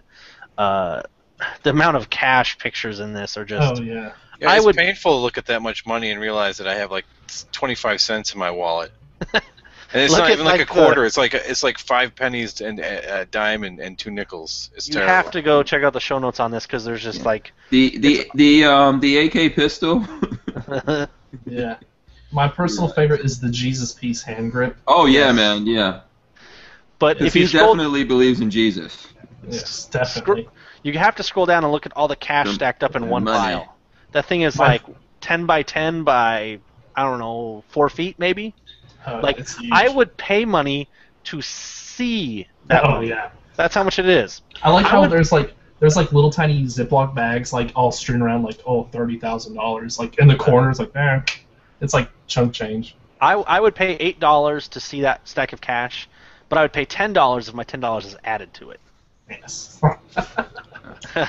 Yeah. Listen, ultimately, if you have all of that, but you have to stay on the run and you constantly have to pay people, that's why you got all that cash, right? Because you have to pay people off in order to survive. And then I don't know. It's short-lived. And then they found Siberian tigers and black panthers and lions in this dude's house. Mm-hmm. In all honesty, I wasn't even impressed. Like, I was like, oh, those are some really cool guns. I was like, man, that's a lot of money. Whatever, that's like to be expected. And then I saw the jungle cats, and I was like, this dude's legit. Like, he knows how to make drug war. And they don't look hungry either. They were well fed. Oh, because Say hello to my little friend. Because someone came into like his office and like disappointed him, and he fed them to those jungle cats. Yeah. Because like, that's. They have tasted the blood of man. Yes. Yeah. That's like prom night for you, Hank.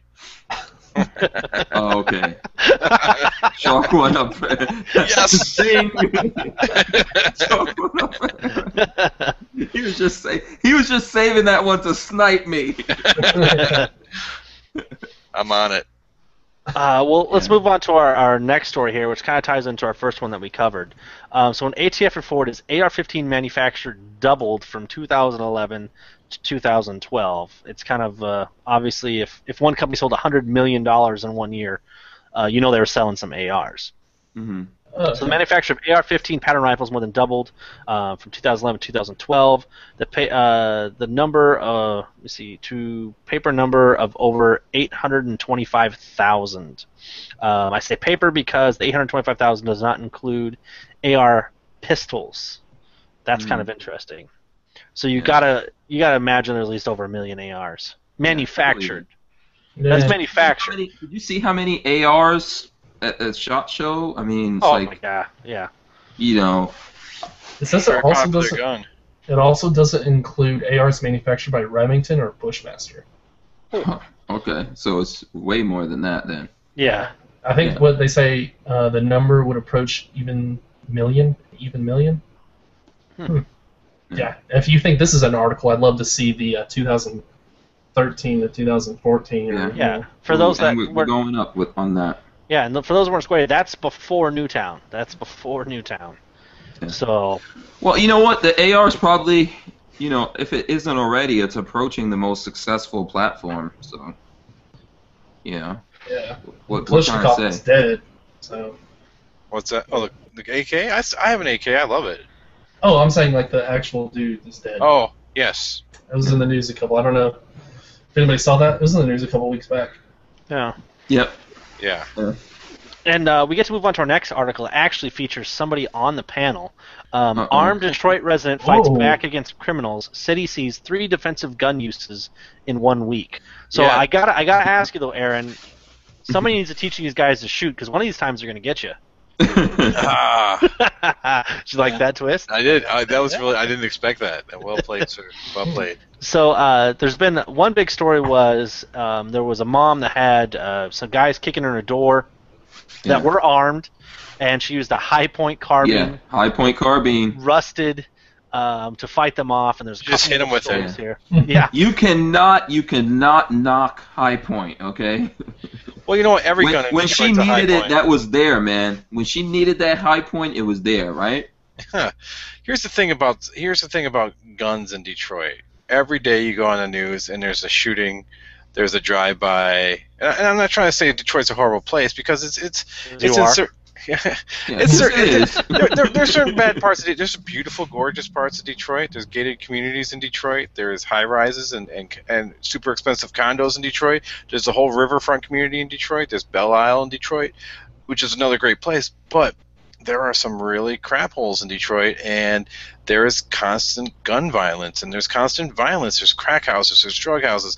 There's a hood everywhere, man. There's a hood everywhere. It just happens that Detroit's hood is huge because the police force shrinks every year because they can't afford to pay them. And on top of that, Detroit's bankrupt. Right. So they can't even afford to keep the lights on. There are cities that are adjacent to Detroit that can't afford their own police force. The state police have to come in and help out, support the Detroit police force and Flint as well. I'm waiting for Kurt Russell to do the third installment of Escape from Detroit. Seriously, I keep telling Peter Palma he needs to come down here. Because he's like, I think it'd be a blast because there is so much decay. I was cruising down Detroit. They have what's known as the Eastern Market. It's a great place to buy fresh produce, fresh flowers, fresh meats, all this stuff down there. But you drive around it, outside of it, and there's you'll see somebody sitting on the porch of the house, and then the house next door, the whole front of it has fallen over. You know, that's how much decay and just decrepit the city is. It's just people living next to stuff like that. It's sad, pathetic, and just the honest God truth. So when you hear stories like this, it's like, oh, okay, whatever. It seems like normal stuff. People are shooting at people all the time. Well, I think for those that, please check out the show notes on this because there's some really good points in here, and we'll be able to cover all of them. But something really interesting is actually Detroit's crime has been going down while permits for concealed carry have been going up. That's true. I'm sure those are absolutely related. And kind of one of the really cool stories in here is just before the woman with the I believe the 3 kids, just hours before that, a woman went to pull into her garage and a guy jumped out, put a gun to her head. She was able to distract him by dropping her keys. She pulled out a .38 revolver and shot him 7 times, killing him.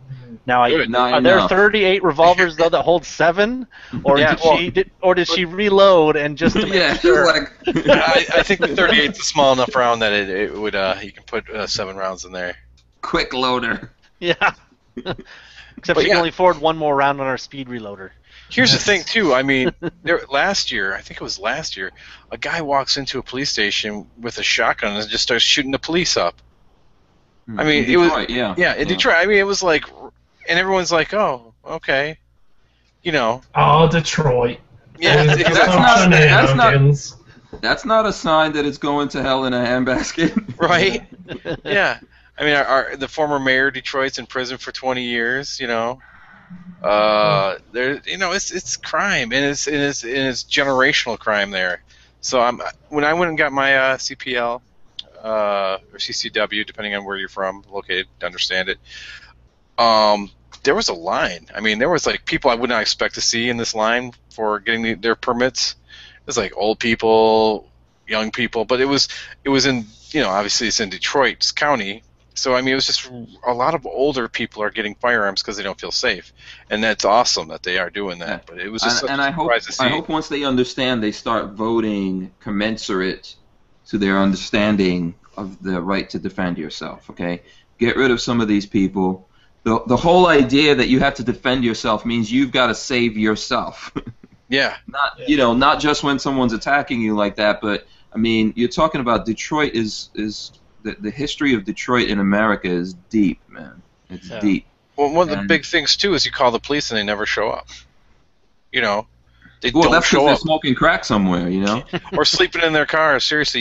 Yeah. Yeah, you see pictures all the time of them sleeping in their cars. Because, you know, and what they do is they put them on like these 12-hour shifts 3 days in a row or 4 days in a row. Just read. And it's apathetic, man. It's apathetic, and you have to pick yourself up and climb out of there. Okay, so we have to get over a lot of this crap. What I want to do as a Michigander is build a huge wall around Detroit and give it to Canada, and be like, you deal with it. And I would be completely happy with that. So, you know, if you're in Detroit and you're listening to this show, just move to Canada, or just claims, you know, start that petition at the White House. Give Detroit to Canada. Start taking responsibility for yourselves, man. Detroit still has a lot of great resources. It's called the people. Something great can come out of Detroit. Maybe it's not going to be the hotbed of the automotive industry anymore, but something great can come out of there. But you have to stop waiting for someone to come save you. Yeah, I think it's like with a lot of things. Sometimes you just got to hit rock bottom before you realize. Yeah, man. Sometimes you got to burn it down. Yeah. Listen, okay. Speaking of that. Here, let me explain something. There's this place called the Packer Plant. The Packer Plant, they used to make Packards there, so you get where the name is from. The thing has caught fire like 6-7 times in the course of 5 years. Fire department just goes in, sprays it down, and walks away. If you were to go, 2 years ago, they found like 3 dead bodies in there, just the people who froze to death, the homeless people who just happened to be living there. If you go inside there, because it's a great place to go, urban splunking. There's a boat in the building, like on the 3rd floor. Somehow someone got a boat way up there. Now, if you go all the way to the end of the building, there's actually a chemical plant that still runs out of there. But they don't pay taxes because no one knows who owns the building. How do you not know who owns a building? But that's how it is. They're like, oh, yeah, I mean, they pay no rent, they pay no taxes, they don't have to do anything because no one knows who owns it. And that's how Detroit's run. It's ridiculous. Well, I'll tell you what. To put a boat on the third floor of a building, meth is a hell of a drug. Yeah, man. Yeah. Yeah. That's some serious redneck ingenuity. It was meth. Let's be honest. We all know it was meth. But let's move on to another story that I got to be honest, I'm never interested in, but I was really interested in. So it came out that the U.S. Postal Service was coming out with obviously one of the best actors ever, Charlton Heston. They're supposed to come out with a Charlton Heston stamp. And I'm not a stamp guy. I don't care about it. In fact, I don't even like buying stamps. I think it's old and archaic, and there should be better ways. But I was got to be honest, I was a little excited about this. Charlton Heston, obviously, for those that aren't familiar, NRA spokesman for a long, long time. From my cold dead hands. From my cold dead hands. That's exactly what he's known for. Take your hands off me, you dirty ape. Yeah. Yep. And so he was initially scheduled to have his likeness on a U.S. postal stamp on April 11th, 2014. Of course, the not-so-big tent liberals will say threw a fit about it because obviously Charlton Heston is known for his support of gun rights. Well, then there's been a little backtracking by the U.S. Postal Service here saying the document stating that Heston's stamp release was not meant for publication, nor have final decisions been made. While the document contained recommendations for the 15 members of the Citizen Stamp Advisory Committee, its selections are not final until other steps are taken, including legal reviews and, in bold, consumer input. I think the article bolded that, but I really feel like that is kind of like what happened, that, people are going to be mad about Charlton Heston. And the Postal Service is taking into account various feedback before a final decision is made about Heston, another stamp, including tweets, opinions expressed in the news media, and comments left on the USPS Facebook. So for everybody that's out there listening, tweet them on Twitter, go to their Facebook page, and get this Charlton Heston stamp. Because I want it, and I don't care about stamps, but I want one. Yeah, I had a couple things on this. First of all, obviously it leaves a bad taste in liberals' mouths. Literally, that's a good one. We got it. All right. And let's see. But no, who licks stamps though? You don't have to lick them. Maybe that that explains a lot right there, because they're self-adhesive. Aaron licks a lot of stuff. I do. It's what keeps me so fit. You lick a lot of stuff that leaves a bad taste in your mouth. Yeah. That's what he said. My other one was... he does not discriminate. No. Why should I? Equal opportunity. And I can't remember what my other one was. Probably from too many stamp lickings. Well, Heston is up there with John Wayne, man. He's iconic. Yeah. Who do you think would win in a fist fight? Oh, my goodness. John Wayne. Yeah, I think John Wayne, too. Yeah, you can only take one. You only take one hit from the Duke. That's it. Yeah, but I mean, he was like, what was he, Moses, right? Yep, he was Moses. Yeah, Moses versus also the Duke. Ben-Hur, right? Am I wrong on that one? No, you're right. Yeah. Heston was Ben-Hur. Yeah. 10 Commandments, Touch of Evil, Silent Green, Planet of the Apes. Yeah, Planet of the Apes. I mean. But we're talking about Rooster Cogburn here. Come on. Yeah. In this article, though, they show some of his famous quotes. Obviously, take your stinking paws off me, you damned dirty ape. Soylent Green is people. It's people. I haven't seen that movie. Oh, yeah, they make people in the food. Ultimate recycling. Here's something that's kind of relevant to everything we're talking about. A policeman's job is easy in the police state, from the movie Touch of Evil. Thought that was kind of good. Yeah, I think you're kind of touched in the head. Keep moving on. And the last one is go, proclaim liberty throughout all of the land to all of the inhabitants, therefore, from the 10 Commandments, when he played Moses, obviously. But obviously he's most known for, at the NRA convention, I can't remember what year it was. Does it say what year? Boy, was that in the 80s? 2000, the closing NRA convention. Okay. That's when he held up the musket and said, "For my cold, dead hands." So everybody that's out there, please, let's go hammer these guys and get this stamp. The sad thing is that musket was an original, and he was born. He actually got it when he was 16. That's how old he is. Yeah. No, I'm making that up actually. Okay. I'm just saying he was really old. America, don't throw away your heroes, man, and replace them with false idols. Don't do it. Don't throw away your heroes. Let's move on. Let's move on to our last story here from Guns.com. Yesterday, hundreds flocked to Texas flea market for a glimpse of alleged Bigfoot corpse. And then there's a video of Bigfoot. I'm using air quotes. And it said hundreds? Yeah, hundreds. Hundreds! Rick Dyer, a Bigfoot hunter. Tens of people! And proclaimed master tracker.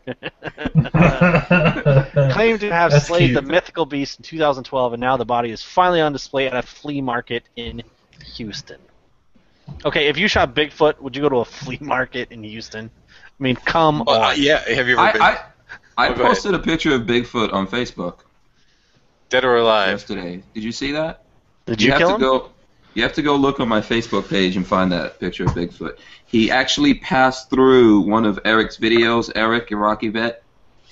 Yeah. Passed through one of his videos. Go look on my Facebook. So Bigfoot is still alive. I don't know what that guy's talking about. I saw him pass through Moss Pond. So far, though, the guy that supposedly killed Bigfoot has not furnished the DNA evidence he claims to have analyzed, and when and asked when he would show the public, he said, "When I want to." Sure, yeah. Nice. I mean, it sounds like he probably had some scientific tests going on. Like, yeah. If we could all say that, just make any claim. No, I'll show you when I want to, okay? Yeah. Right, yeah. Sounds like that guy. What's that guy? Obama birth certificate. It's like, no, we're in total control of Baghdad right now. You got to pay $20 to see this thing, but here's the thing: it's in a glass coffin. Does this guy not know that? Okay, if it was real, because it's not, that this would go bad. Like, it's going to fall apart and decay and going to be terrible. A glass coffin is not going to stop that. So I think his little plan of duping everybody is eventually going to run out, because obviously it's going to be fake and it's just going to stay good for forever. I mean, let's be honest. Bigfoot's not made out of McDonald's food, so. Yeah. Hey, he's getting his 15 minutes, I guess. Nowadays it's 15 seconds. Well, he's getting $20 out of it. He's internet famous like us. Yeah. I want to interview the people who actually paid $20 for that. But we'll move on here to wrapping it up here. Brownells helps make this show possible. Hopefully they'll stick around after this episode. They're the leading supplier of firearm accessories, gun parts, and gunsmithing tools. Find it all at Brownells. Please visit thisweekinguns.com/Brownells. You can now contribute to the FRN and This Week in Guns by shopping at Amazon. Go to firearmsradio.tv/Amazon. So let's move on to our pick of the week here. We're going to talk about a couple pieces of gear here to highlight. I will go first here, and actually Aaron had kind of mentioned it earlier, but I am now on the Frog Lube train. So for those that are watching live here that can see this, I'm showing a Frog Lube paste can here. I got to be honest, I am now on board. I didn't think too much of it. But once I tasted it, I knew I was definitely on board. That's a joke. Flopped. You don't eat it. You mix drinks, and what happened to you? Tell everyone what happened to you. I was fine. You mix Frog Lube and what was that stuff? And firearms, and it cleans them great. What happened to the Dawn soap?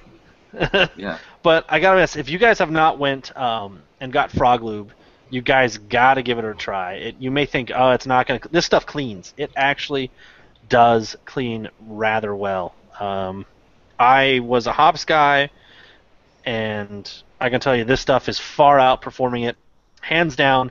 And the best part is all your firearms you clean smell like mint. It is absolutely fantastic. Because that's what I want to do, is be licking my steel firearms. Yes. It tastes as good as it smells.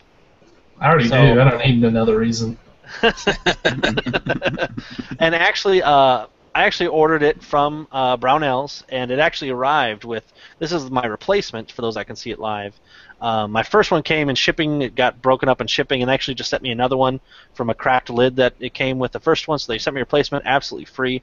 So Brownells does have some awesome customer service. But again, if you have not tried Frog Lube, go check it out. And again, really important with Frog Lube, though, is make sure you read the directions. Look online for people that actually tell you how to put this on, because heat is a very important heat is very important in the application process. So please go check out FrogLube, froglube.com, or go to firearmsradio.tv/Brownells, and you can check it out. So let's move on to Aaron. Aaron, what do you have to talk about for your pick of the week? My pick of the week is it's kind of a give and take kind of thing. First of all, we like shooting our building rifle. And we like to thank the people that help us build things, like Saturn barrels. They're the ones giving us the 6.5 Grendel barrel that we're putting on our rifle. So what I'm asking for is for the people who hear this show, the people who listen to us on We Like Shooting, we're looking for you to go to Saturn Barrels, sign their guest book, say We Like Shooting sent you. Just you can say that. You can say look around, see their stuff. They've got like from 300 blackout to 6.5 to 223, tons of custom barrels. Now, if you do that, and if you put in the in the copy that We Like Shooting sent you, you get a chance to win a Umbrella Corp pistol grip, or excuse me, an Umbrella Corp AR grip for your AR. So that's what my product is. Saturn Machining, which in Saturn is spelled SATERN. Check them out. They got tons of great barrels. Okay. And then we'll move on to Hank here. And Hank, you kind of have something interesting that we'll have to shorten it up a little bit here. But where were you today? Keltec. I was hanging out at Keltec all day today. It was a blast, man. Had fun. Hanging out at the factory in Cocoa here in Florida. You got something new coming out? With the good folks. Yeah, they've got several new things. They're coming out with an RMR, which is a rifle version of the PMR 30, which is a 22 Magnum. So they're making a rifle version of that. And they're coming out with the, I need to get it right, the RDB, which is a new bullpup rifle that they're going to come out with where you can change calibers. I think first it's going to be 5.56, then they're going to do 308 and a bunch of other stuff. I was just going to ask you, do they have any 308s, They have a lot of interesting looking platforms, but they don't have any traditional platforms. They're not a traditional company. Right. George Kelgren, who I got to hang out with today, he's the designer over there, and he's changing things. We were talking about how ARs. There's so many companies out there making ARs, and they're really trying to innovate. Their thing is lightweight. Yeah. Well, my very first gun I ever bought was a Keltec, was the PLR 16, and I absolutely loved that thing. Mm-hmm. It's basically like it's almost like an AR pistol, but designed so much better. Yeah. It is. Yeah, it basically is it's lighter. It's piston driven. Exactly. And it's really light. I mean, it's way lighter. It was super easy to clean, super easy to disassemble, and it took AR-15 magazines, which was great. Shot 223. Yeah. Never had an issue with it. It was just tons of fun. Yeah. And it was so loud. Yeah, I got to see a bunch of stuff like that. I've got several videos coming out. I've already posted up a video. I was hanging out all day with Chad. If you watch Nothing Fancy videos, a lot of times when he's got Keltec stuff on, he's out there with Chad from Keltec, running and gunning. So I was hanging out with him. We were touring the factory. We've got a bunch of CNC machines that have come in, and I forgot what it's called. What is it? ASO? That ISO. Standard ISO, yeah. So they've moved up to that. So I mean, you should already see a significant increase in the in the quality of what's coming out of Keltec. Now, are we seeing an increase in production too? Because Keltec builds 2 guns a year. Well, yeah. You know what? I'm telling you right now. I've got pictures and stuff like that. Just because I was running around all day, I didn't post it. But I saw several hundred KSGs getting built today. That's awesome. Because that's they are turning out a lot of stuff. That's the biggest complaint anyone's ever made about the Keltec line is they're great guns if you can ever find one. Yeah. Yep. There's a lot of reasons for that. Okay, Keltec is making the stuff as fast as they can and putting it out there. I think their stuff goes out to distributors, and then the distributors sends it to the gun stores. And then they jack up the prices and do a lot of stuff like that. But they're pumping these things out big time. Well, Hank, for everybody that's listening out there, how are they going to find you on the interwebs, the intertubes, so they can find out more information on everything you did down at Keltec? You can look up hankstrange.com. I'm Hank Strange on Facebook and on YouTube, Strange Instagram, Nation. everywhere. Strange Nation. Just look up Hank Strange. Okay. Well, you're going to do a bunch of videos coming out, Yep. obviously. But Aaron, what do you and We Like Shooting got coming out with here? You mean for coming up with the shooting challenge? Yep. We have our shooting challenge going on. It ends at the end of the month. What you need to do is go to the We Like Shooting /shootout. We have our rules. Forward slash. I'm progressive. Come on now. That'd be regressive if you're backslashing. Yeah. I'm slashing everything. Prices, ideas, small children. Oh. Ooh, yeah, that's all right though. We got more. Yeah, check it out. The rules are there. You can print off an official target. It's a lot of fun. Everyone out there is competing in it except for like some guy named HandgunNewbie. I've already won it. I don't have to. I've already won. And I want to point out I don't know where that came from. Well, this is called the We Like Shooting Challenge. It's not just We Like Shooting. It's HandgunNewbie's involved with Practically Tactical, Hank Strange of Strange Nation. Tactical Existence, Daryl over there, and Easy Bake Gun Club is now getting involved with it. And each month we're rolling out a new target, a new challenge. So stick with it. You know what you can win? Bragging rights. And you know who doesn't have any bragging rights right now? HandgunNewbie on the end of the row here. Because he's been too afraid to try to beat my group. Yeah. No. You're going to let Aaron beat you. Yeah, right? Yeah. Trust me, he will not. He will not. Right now, Savage 1R is beating you, and I think his group was 5 inches. Matt Walker from Walker Armory is beating you. No, he got DQ'd. But anything else coming up from We Like Shooting? You mean our next giveaway? Any other news? We're wrapping it up here. No, we'll keep everything in the bag.